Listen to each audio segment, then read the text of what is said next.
Mutual fund में invest करके अपन 1% extra return कैसे प्राप्त कर सकते हैं, आज अपन इसी के बारे में जानेंगे। आप म्यूचुअल फंड इन्वेस्टर हो तो आज का वीडियो आपके लिए काफ़ी इम्पोर्टेंट होने वाला है।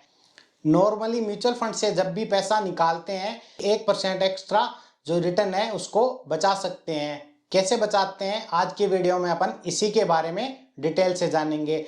वीडियो पसंद आए तो वीडियो को लाइक करके अपने दोस्तों के साथ शेयर करना ना भूले। तो बिना देर किए आज की वीडियो शुरू करते हैं। आप म्यूचुअल फंड इन्वेस्टर हो तो आपको छोटी छोटी बातों का ध्यान रख के आप म्यूचुअल फंड में रिटर्न इंक्रीज कर सकते हो। जैसे ही आप अपने म्यूचुअल फंड के पोर्टफोलियो को ग्रो एप्लीकेशन के अंदर ओपन करोगे, ओपन करते ही मान लो आपको म्यूचुअल फंड से 1 लाख रुपए आज रिडीम करना है। आपका पोर्टफोलियो 5 लाख का है या 6 लाख का है या 20 लाख का है, जितने का भी पोर्टफोलियो है उसमें से आपको 2 लाख रुपए या 1 लाख रुपए रिडीम करना है। तो आपको रिडीम करते समय कुछ इंपॉर्टेंट बातें हैं, उनको ध्यान रखनी चाहिए। म्यूचुअल फंड से जब अपन पैसा रिडीम करते हैं उसमें 1% एग्जिट लोड चार्ज लगता है। ये जो एग्जिट लोड चार्ज है ये एएमसी द्वारा लिया जाता है। जो म्यूचुअल फंड हाउस है उनके द्वारा 1% चार्ज लिया जाता है। ये चार्ज आप अगर इन्वेस्ट किए हुए पैसे को 1 साल से पहले निकालोगे, पहले रिडीम करोगे तभी लगता है। आप 1 साल के बाद अपना पैसा रिडीम करोगे तब 1% चार्ज नहीं लगता है।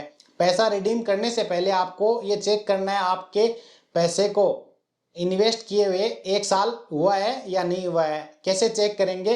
पोर्टफोलियो एनालिसिस वाली टैब पे क्लिक करना है। क्लिक करने के बाद टैक्स एंड कैपिटल गेन्स पे क्लिक करना है। क्लिक करने के बाद आप जब नीचे की तरफ स्क्रॉल करोगे तो आपको देखने को मिलेगा fund split by holding period. इसको देखने के बाद ही आपको पैसा रिडीम करना चाहिए। शॉर्ट टर्म फंड्स 23% पैसा ऐसा है जिसको इन्वेस्ट किए हुए अभी 1 साल नहीं हुआ है। 1 साल से कम समय को शॉर्ट टर्म बोला जाता है। जिस पैसे को इन्वेस्ट किए हुए 1 साल से कम का समय हुआ है वो शॉर्ट टर्म फंड्स के अंदर दिखाई देगा। और लॉन्ग टर्म फंड्स जो 76% आपको दिखाई दे रहा है वह पैसा जिसको इन्वेस्ट किए हुए 1 साल से अधिक समय हो चुका है वो लॉन्ग टर्म फंड्स के अंदर आपको दिखाई देगा। तो आप यहाँ पे चेक कर सकते हो। जैसे अपन शॉर्ट टर्म फंड्स पे क्लिक करेंगे, क्वांट स्मॉल कैप फंड देख सकते हो, इसमें 2,26,340 रुपये है जिसको इन्वेस्ट किए हुए 1 साल से कम समय हुआ है। इसमें जो रिटर्न है वो भी इंक्लूडेड रहता है। रिटर्न को इंक्लूड करने के बाद ही ये पैसा आपको यहाँ पे दिखाई देता है। इस प्रकार आप चेक कर सकते हो कौन से म्यूचुअल फंड में कितना पैसा है जो शॉर्ट टर्म में है और कितना पैसा है जो लॉन्ग टर्म में है। जैसे ही आप लॉन्ग टर्म वाली टैब पे क्लिक करोगे, आपको अगर पैसा निकालना है तो क्वांट स्मॉल कैप फंड से 1,29,409 रुपये हम रिडीम कर सकते हैं, जिसपे 1% एग्जिट लोड चार्ज नहीं लगेगा।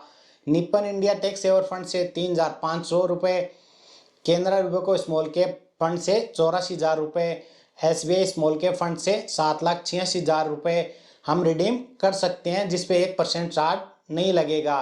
PGM India small cap fund में 16,000 रुपये, एचडीएफसी स्मॉल कैप फंड में 4,79,000 रुपये, एक्सिस स्मॉल कैप फंड में 3,483 रुपये, एसबीआई फ्लेक्सी के फंड में 2,41,000 रुपये, Nippon India small cap fund में 1,31,000 रुपये। इतना अमाउंट मैं अभी म्यूचुअल फंड से रिडीम करूंगा तो एएमसी द्वारा जो 1% एग्जिट लोड चार्ज लिया जाता है वो नहीं लगेगा।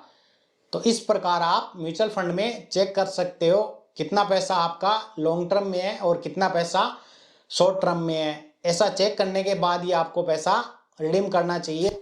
इस प्रकार आप चेक करके अपना पैसा रिडीम कर सकते हो। ऐसे रिडीम करोगे तो आपका 1% रिटर्न इंक्रीज होगा। बिना चेक किए आप पैसा रिडीम करोगे तो हो सकता है आपको 1% एग्जिट लोड चार्ज देना पड़े और आप उस म्यूचुअल फंड से पैसा निकाल लो जिसमें इन्वेस्ट किए हुए आपको अभी 1 साल से अधिक समय नहीं हुआ है।